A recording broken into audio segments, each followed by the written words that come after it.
Hello, I am Michael Marsh. Welcome to the program dedicated to reestablishing our constitutional republic, both here in Oregon and in the United States. With me today are Mark Callahan, who is the chief petitioner on the petition to overturn one of the legislative bills that gave driver's license to illegal aliens, and Angela Roman, who is with him on the petition and is also a candidate for the 5th Congressional District of Oregon. Okay, first tell us a little bit about the initiative itself and why we're doing it. Well, did you want me to go ahead and do it? Go ahead. So basically, as you know, in 2014, there was a ballot measure on the ballot, Measure 88, that was a referral from the legislature. Legislature basically passed driver's licenses for illegal aliens back in 2014. There was a group, Oregon Union for Immigration Reform, that referred it to the ballot. And so back in 2014, 66% of Oregon voted no on ballot measure 88 that effectively stopped giving driver's licenses to illegal aliens. So this was back in 2014, 5 years ago. People of Oregon already spoke. 35 out of 36 counties voted no on ballot measure 88. They don't want, 35 out of 36 counties don't want driver's licenses for illegals by 66% or more. Yeah. So this last legislative session, the 2019 legislative session, the legislature obviously was asleep at the wheel again, and they basically overturned the will of the voters. And they said, oh yeah, well, we're going to call it something different. They always change the name, to kind of pull a fast one on the voters of Oregon. And so they changed the name of it, and this time they called it the Equal Access to Roads Act. Yeah. And which now gives drivers, yeah, exactly. They changed the name, as I said, confuse people. That's what they do. And so now illegal aliens, once again, have driver's license, or the ability to get driver's licenses. So we thought that was just wrong. And so Angela and I are the chief petitioners on what's now known as Initiative Petition 43 to overturn the legislature. So the legislature overturned the will of the people from 2014. Now we need to overturn the legislature because they're working against the will of the people. So. I understand you have a ballot title, an initial ballot title. Yep. Angela, did you want to tell them about that? Or? Yes, so it's our draft ballot title that we received from the Attorney General, and she basically says that a yes vote with demands in parentheses for the repeal of the Equal Access to Roads Act, authorizing driver's licenses for residents who present identification listed in act effect of demand unclear. So that's the draft title that we got, and now it's open to the public for public comments so that you can address another attempt to mislead the citizens with not with claiming that they don't understand what demand means, and they definitely know what we mean when we demand to have this overturned. Yeah, I was going to say, in the initiative itself, it says what you're demanding is the overturning of this law. Mm-hmm. But, and when I read it, I was wondering why you would use the word demand instead of, say, this passage of this bill overturned. It's pretty clear the reason to choose the word demand is because that's exactly what we, the citizens, are wanting. We demand that they don't ignore the will of the voters. We've already spoken on it, and they have blatantly, once again, decided to use their power to not listen to the voters. So that's where me and Mark came into play and said that's not right, and we want the voters to be able to have a say, and this is the step to do that. Yeah, basically, I mean, the legislature just does not listen to the people, especially the majority in the legislature right now. And so we had to use stronger words in order to get our point across, because we're not actually requesting anything from the legislature. We don't work for them, they work for us. And so to use the word demand, and basically they're trying to muddy the issue. What the real issue here is to repeal the law, not to demand to repeal the law, but we are demanding that the legislature repeal the law or that the law be repealed, because obviously the legislature doesn't listen to the people. If they were listening to the people, they wouldn't have overturned the will of the people from 2014. So, how is this going to? Another thing that came into my mind is, okay, Angela, you're running for Congress. Correct. How is this initiative going? Is it going to get in the way of, doing both things? Absolutely not. Absolutely not. You know, I've stated from the beginning, I'm not a politician. I'm a patriot. I'm a mother, and this is the right thing to do. And I am strong, and one of my biggest skills is multitasking. You know, I'm a single mom. I multitask in my daily life every day, and I have no problem proving that, as I already have, but I'm continuing to prove that I will work for Oregon on a state and national level, and it can be done if your heart's in the right place, and that's exactly what we're doing. One of the things I'd like to add, if I could, is that Angela is stepping forward to actually take action. There's a lot of politicians out there that are in this race and then also other races as well that'll just talk and talk and talk. Oh, I'll do this when I get there. I'll do that when I get there. I'll do this. And, I mean, you see that in Congress right now. Or the infamous vote me in, and then I can do it. Yeah, exactly. But one of the things that's really admirable about Angela is that she's actually taking action as a chief petitioner. She's literally putting her name on the line here and saying, yes, I'm willing to fight against illegal immigration. I'm willing to fight against giving special rights to those that are breaking our laws. Now, Thank you. now here in Oregon and on the federal level, there's been a push to mandate vaccinations, measles, rubella, and all that. Now, from what I understand, Representative Tiffany Mitchell is being recalled. Yes. And interestingly, she, when a group of mothers came through, asked the representatives and senators to vote against mandatory vaccinations, Tiffany Mitchell said that children don't belong to their parents, they belong to the state. She's obviously never been to my house. Yeah, well, obviously that belief is being challenged. Okay, so where do you stand on? I fully support it, and even though it's not my district and I can't get any votes out of it like a politician would, I actually am pretty good friends with the people that are running that, and I'm going to be over in that area helping gather signatures very soon. Oh, good. So how long do they have on that? The details on that I wouldn't know. You would have to contact Timber Unity. Yeah. Okay. So I assume that if the bill were to come in before Congress, you'd vote no. Absolutely, and that's just across the board on everything. That was with the HB 2020 attempt, and then the mandate for the forced vaccinations, the driver's licenses for illegals, the abortion all the way up till the date of birth.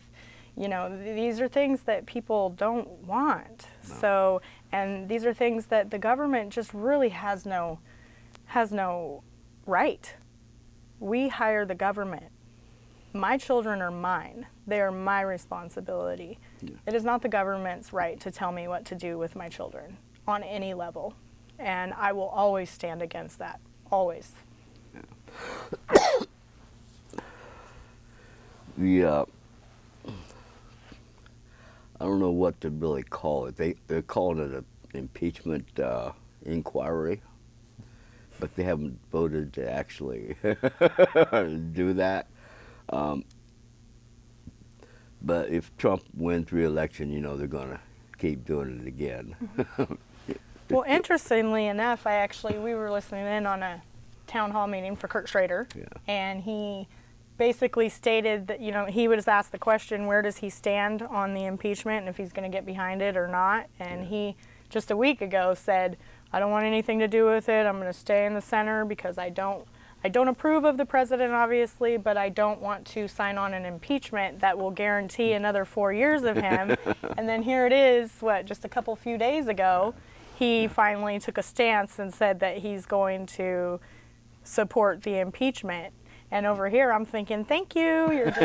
You're just sealing the deal, buddy, and making it even that more possible for me to come and take his seat. Yeah. So, how many, you turned in, what, 2,000 signatures on the initiative? We actually, in about 16 days, we actually filed for the initiative petition on, I believe it was August 14th. And we had a state fair in there, we had a Clackamas County fair in there that we were gathering signatures. And the response on it was just overwhelmingly positive. And every time people would sign, they would say, didn't we already do this 5 years ago? Yes, matter of And fact. so on the 30th of August, within 16 days actually of starting it, we turned in 2,980 or 2,964. 64, I believe, or 48? Yeah, 64. And so of those 2,964, we got 1,880 of them that were actually going towards the initiative petition of the total we need eventually by July of 2020 of just roughly over 112,000. So we figure that if ORP and this other organization, the Recall Kate Brown, can get 300, 400,000 signatures in 3 months, we should be able to get 112,000 signatures by July. Most definitely. Not to mention the fact how many came in the day that we filed. Exactly. They were still coming in. Yeah, so we turned in over 2,900 signatures that day, and then I went home. I checked my P.O. box where people were mailing the signatures to. We got another 564 signatures in the P.O. box, and so what we're doing is we scanned all those in, and we're going to mail out the new version of the petition once we get it with the certified ballot title on it to those people that sent in their signatures after we turned in the initial ones. So. Yeah, absolutely. And you know the Secretary of State and the Attorney General, they're real sticklers on you got to cross your T's and dot your I's. Yeah. So definitely need to make sure you're doing that when you're signing any petition, no matter what it is. Follow the rules. They're printed on there, and if they're not printed on there, then don't sign it. That's not an official petition. Yeah, didn't they change the initiative petition gathering law in the last session to make it more difficult? Yeah, That we was think the it was electronic. the e-sheets, I think is what it was. That hasn't gone into effect yet. So yeah, we figure if we can get, we're going to get as many signatures as we can before the change in the law goes into effect. Which, I mean, if we get our ballot title, according to what the Oregon Secretary of State gave us, now that we have our draft ballot title, we're in the comment period until October 8th. And so people can email their comments in about the draft ballot title to the email address, I believe it's irrlistnotifier.sos@oregon.gov. And so they can email their comments in to the Secretary of State, and they'll compile them.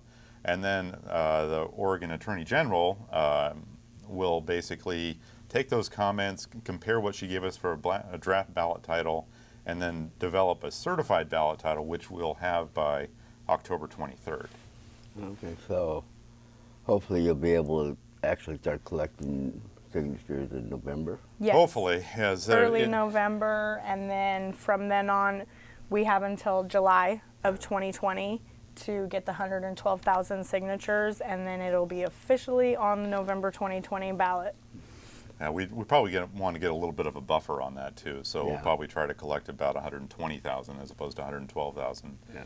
But yeah, I mean, we should be able to do it. As I said, that The response the has been response is amazing. amazing, and it's been it's been as high, if not higher, than the Recall Kate Brown response, which we were getting signatures for too at those fairs. Yeah. So, but yeah, people are just, they don't want they want the legislature working for them, not the legislature working for the legislature's own selfish means. Yeah. So we already passed this 5 years ago, and the legislature went against the will of the people by pulling a fast one on us. So. Now, a couple of sessions back, the legislature changed the rule, made it an automatic when you go to the DMV for The motor voter. motor voter thing. Okay, is this affected? Well, I mean, in order to sign the petition, you have to be a registered voter. So well, what I mean is, will the illegals, if they get away with it, be able to vote? By being able to get the driver's, I understand what Yeah. you're saying. They get the driver's licenses and anything, anybody, you go to the DMV to do anything now these days and you're being registered and thrown into something. So, I mean, there is no actual evidence here or there, but there's room for error, and I think the state has proven that with just about every single software and things Yeah. that they've had to manage state services. So yeah, we definitely demand that there be secure things in place that that people that aren't allowed to vote are not voting. Yeah. I mean, I'm an IT guy by trade, as you know, and I mean, I know systems fail, and Oh, yeah. it's a lot of the times it's between the keyboard and the person itself. But yeah, but it's. I mean, we just don't think if you have to be in our country legally, period, and that's why we're doing that. That's why Angela and I are the chief petitioners on this. Is we're doing this, and because Oregon and the legislature overturned the will of the people, and so they're allowing people here breaking our laws already to get driver's licenses, which is a magnet, and we need to turn that magnet off. Now, okay, any representative, any senator that does not have his or her district in Multnomah County, they're in a county that voted against illegals having driver's license. So are you going to be able to target these legislators, say, hey, this legislator showed her or his contempt for you, the voter, by voting for this? Yeah, I think so. Angela, do you want to? I mean, I think a lot of people are awake. This last legislative session was really brutal. And, Yeah. I worked for the 2017 Legislative Assembly where they put through very, very terrible things. But, I mean, they just went big or went home this last time. Yeah. And it's been a catch-22. It's been, kind of a blessing in disguise because, like I said, it's woken the beast. It's woken the people, and the people are starting to pay attention now, and they are starting to seek out who represents them and paying attention and looking up their voting records and getting behind it. I mean, recalls are happening all over the state. I personally know a few other legislatures that might want to be careful because they got some things coming their way. So I'll let the people handling that announce that. That's not my place. But I mean, there's a lot of woken up people, and good things are happening. We're good. moving in a common sense direction, no matter what side of the aisle, from the Recall Kate Brown to our petition. It is bipartisan. It is we, the people of Oregon, coming together, no matter how you feel politically, to say, okay, this is enough already. So That's one of the things we learned back in 2014 with 66% or more in 35 out of 36 counties. Oregon is outnumbered by Democrats. I mean, there's not as many Republicans as there is Democrats, and then we got a large non-affiliated and other parties as well in Oregon. So it's not just the Republicans that are supporting the no driver's licenses who are illegals. Yeah. Where it's basically Democrats, it's basically NAVs, it's basically libertarians or other party affiliations as well. And so that's what we're hoping to leverage with our issue because, as I said, we're going on the fact that the people of Oregon already voted against driver's licenses for illegal aliens. Yeah. Across party line. I actually included that in my original ballot write-up. And, I mean, it's across Yeah, you don't multiple get 66% on anything exactly, without exactly. Democrats Especially when there's not voting that for many it. Republicans in Oregon. You have to get Democrats and other parties in order to get up to that 66% 5 years ago. So yeah, exactly. So it wasn't just Republicans. absolutely. I mean, Angela and I are Republicans, but I mean, here's at the end of the day, we voted against it, and what are you so scared of? Yeah. Let it get back to the voters, and I'll eat my hat if we get it to the voters and Oregon says no, we're for this, then that's what Oregon says. But let Oregon speak. Yeah, the Democrats became pretty contemptuous in this last session. Absolutely. I mean, that bill itself, there's two bills. That one, it showed contempt for the people of Oregon. Mm-hmm. You voted it, you a bunch of ignorant hicks. Yeah. We know better. Yeah. And then the national popular vote.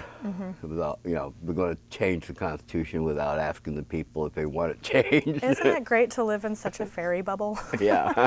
And my presidential vote doesn't count, basically, because Oregon is implementing this national popular vote. Yeah. Because basically we're going off of how other states voted that are part of this NPV, or National Popular Vote Compact. I actually called my legislator on this, Mark Meek, and we argued back and forth on this. And I said, listen, Mark, you're not representing me. You're not representing me at all. I said, I called you before you voted on the NPV. I said to vote no on the NPV. You disregarded what I said.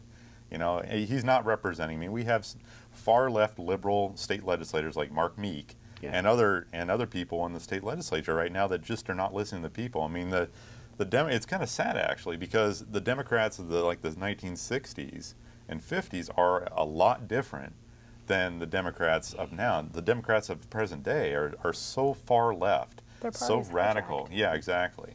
And their party's been hijacked, as Angela said. So. Well, my state representative, Teresa Leon, voted for this bill.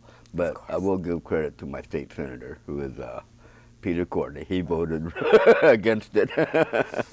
Which now he's getting attacked too. Oh, yeah. He's not far left enough, so they're attacking him. They were attacking him in the last bill. But yeah.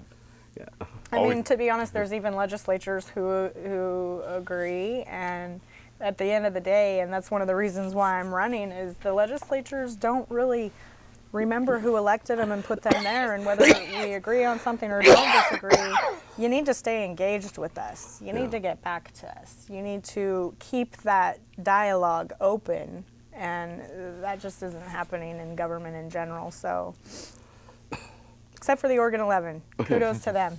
That was amazing. I'd love to see that again. Oh. So, have you had a chance to check out the, Angela, have you checked out the Ukraine situation? To be honest with you, I'm a very busy woman, obviously, and I don't pay attention to the nonsense. I have way too much to do and focus on real change and solutions and reaching the citizens to even waste a 5-minute read of any of the nonsense. It's out of control. Yeah. So. Which it is. I'm familiar with it a little bit. I mean, I know they're using that against Trump in terms of his impeachment. But I mean, the fact that, it's like a double standard to some extent. I mean, when you have Biden's son going over there serving on the board, and in terms of tit for tat, quid pro quo, and then now Trump is getting hammered on some sort of phone call that he had with a Ukrainian prime minister. And Trump actually released the whole transcript of his phone call. Which he didn't need to. He didn't need to. He's allowed to speak to other world leaders. That's what we elected him for. Yeah, basically. The Democrats are decreasing our ability to do things effectively in the country now, because now that the transcript of that call is released, other country world leaders are going to say, oh, are they going to have to release our phone call transcript too? So now we have some hesitation or reluctance to actually talk to our leaders, our president, for example, saying, oh, well, I don't want my transcript released as well, so. They've gone too far. It needs to quit, and it needs to be shut down. We need to elect strong people who will get in there and support the administration and cut these shenanigans down. We've got work to do. There's so much going on in this country that the conspiracy theories and all the nonsense, it needs to stop. Yeah, the part of me that suspects that that's why they're really doing it. It's not Donald Trump they hate. It's smoke and mirrors. It's the American people, and they're just using Trump as an excuse because they want to abolish our constitutional republic and set up a Marxist dictatorship. Absolutely. Well, they know that Trump is standing up for us, and what the other side basically is so frustrated and so pissed off about is the fact that we, the American people, would vote for a guy that's in there as our president now, President Trump, and so by attacking Trump, the other side is attacking us that voted for Trump. I mean, I voted for Trump, Angela voted for Trump. You voted for Trump, so I I mean, solemnly swear no Russian made me do it. yeah, exactly. There was no Russian over my shoulder when I was sitting there filling out my ballot. So. And I got to admit that I will feel a lot better voting for him in 2020 than I did in 2016. Absolutely, Exactly. absolutely, and that's okay. That's your right to feel that way, you know. And they're still just throwing a tantrum. They're mad that their candidate didn't get in, and ever since then they have done nothing but smoke and mirrors, waste our taxpayer money, waste our critical time when we have actual crises that need to be addressed. Yeah. I mean, they're literally throwing noodles up against the wall. I mean, if you ever cooked spaghetti, right? I mean, Oh, Yeah, so this Italian here throw, has. Yeah, exactly. She's Italian, so she's familiar with what I'm talking about. But they're literally, I mean, figuratively, I guess, throwing noodles up against the wall to see what sticks. Mm-hmm. I mean, they're even going back to the whole Kavanaugh thing. I mean, that Yeah. was settled last year. Kavanaugh is actually a Supreme Court justice right now. Yet they're trying to throw that noodle up against the wall again to see if that sticks. Oh, we got to impeach Kavanaugh. Well, no, you know, you were voted against. Duh. You know. Yeah, that's what scares me if the Democrats keep control of the House and if they take control of the Senate. Here's the thing, though. I don't think a lot of people realize there's a couple different there's different steps to an impeachment process, and one of those steps happens to be being in front of the Senate, and then it's open to anything, which means the president will have the right to bring in Obama, Clinton, all these people on public record. So, and you know, it's a blessing in disguise, I feel. So, and our president is very smart. He knows. I always have all the confidence in him. I never falter, even when people are freaking about certain things. I know that he knows what he's doing, and he's not worried about this impeachment process. I've kind of been worried about him from the beginning because he's got the same enemies that Richard Nixon had. Yes. Except that Richard Nixon was fighting in the back room instead of out in the open. Right. Yeah. So hopefully Trump will have a better result. No, and that's why when he got into office, he let a lot of people go, and he's got nothing but his trusted, Marines. So, we've got one of the best militaries in the world, so he's definitely loved and protected, and over 60 million of us Americans got his six too. So. Okay, we got a little over a minute left. Is there anything that you want to say, starting with you, Angela, that you haven't said yet? Well, you can check out regarding the petition. You can go to stopillegaldrivers.com. Yep. We are on Facebook as well. You can follow the Facebook page. We'll keep updates on there. I believe we have it on Twitter too. Oh yeah, Twitter the handle on Twitter is stop illegal driv. Drivers was too long, but Yeah. at stop illegal driv. Yeah. Basically, But definitely just follow us on Facebook at least, and we post updates immediately as we get them to keep the voters informed, just like when it's time for public comments now. We've got quite a bit of people that are emailing and reminding them that, yes, we do demand, and there is nothing confusing about that at all. Yeah. So. and also visit her website for Congress at angelaromanforcongress.com. Yeah. So. Yeah, I didn't think it was vague at all by saying you were going to demand. I just wondered why you said demand instead of. Well, it's strong Word words, bill. basically. Yeah. We need to be stronger, we need to be more aggressive, we need to be more assertive, and so the word demand actually fit what we were trying to do. Yeah. Yep. Absolutely. Okay. Well, I thank both of you for coming on the program, and hopefully next time we do a program, I will be coming down with a Oh, cold. well, thank you, Michael. Appreciate it. Thank you. Thanks for thank you. having us, and drink lots of tea. Yeah. Garlic, put it in everything. It's coming from an Italian. I mean, get some rest and plenty of fluid. Oh, yeah. Thank you. That's the mommy in me.